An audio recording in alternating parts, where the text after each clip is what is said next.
The difference between objective danger and relative danger is huge. Like if you don't understand something, a lot of stuff seems dangerous.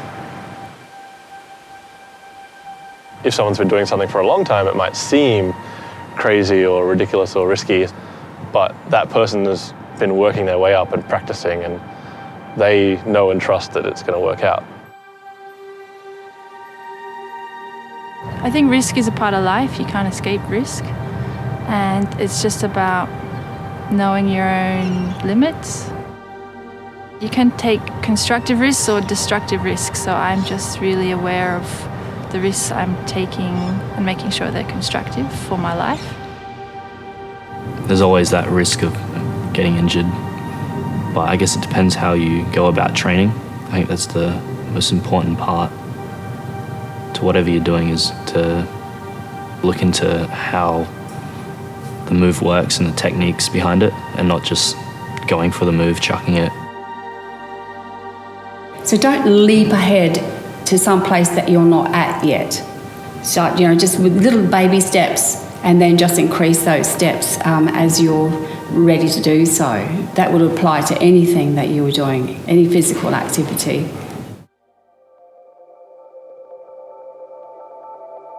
I wouldn't say that I am ever in an unsafe risk situation. That approach to risk-taking I've learned from parkour, I've learned to apply in a lot of other places.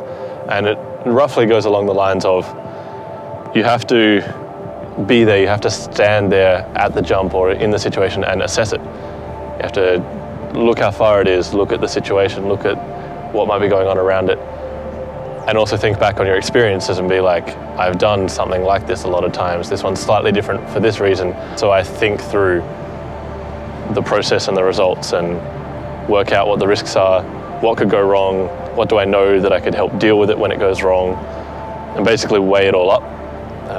Other stuff I do in my life is slightly more dangerous, like starting a business with no idea what I'm doing and trying to work it out as I go. That was a dangerous move.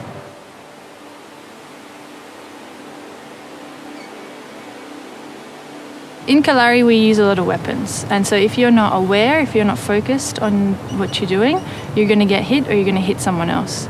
And I've been hit and I've hit other people, not very often because we do focus, but it's possible that you have a metal sword in your hand and you're going to hit someone, and if you don't hit in the right spot, you're going to cut them.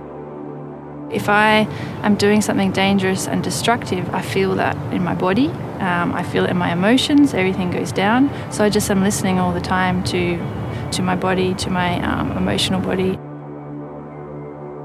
Everyone knows that feeling. I'm doing something stupid. I'm drink driving, I'm taking drugs or whatever. We know that feeling of risk, and this is going to maybe hurt me, compared to I'm going to slowly build up my ability to use a weapon, and that feels good.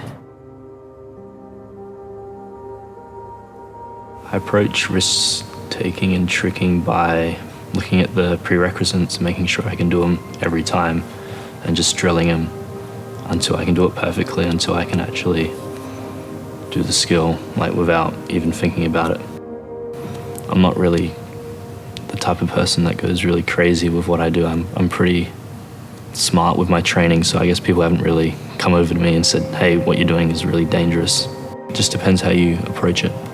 But yeah, it definitely can be risky, more from over time and training too much.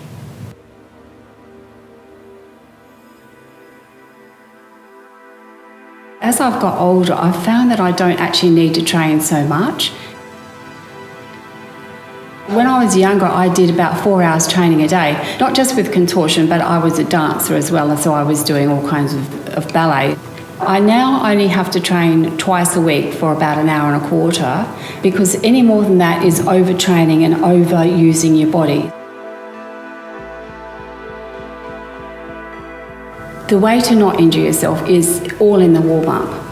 It's really just basically that. So I'm very, very conscientious about my training, and I have a particular training regime that I do, and I never change that at all.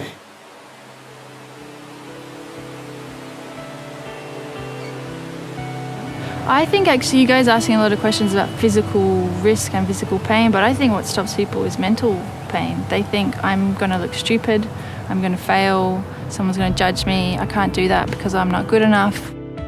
Confronting risk, confronting perceived danger, confronting fear are core to making progress. So when something is scary when I first think about it or consider it, but then I work to a point where I can do it, understand it, and conquer it, that's when I grow the most, that's when I improve the most. So that feeling is super rewarding.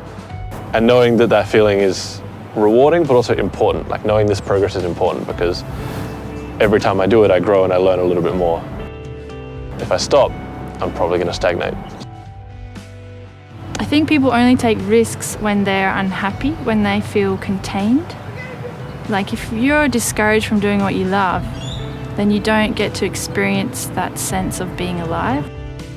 If you are feeling like you want to take those destructive risks, start looking at why and do more of the things you love, because there's a reason why we do those crazy things. It's not because we're bad people or whatever, it's because something's missing.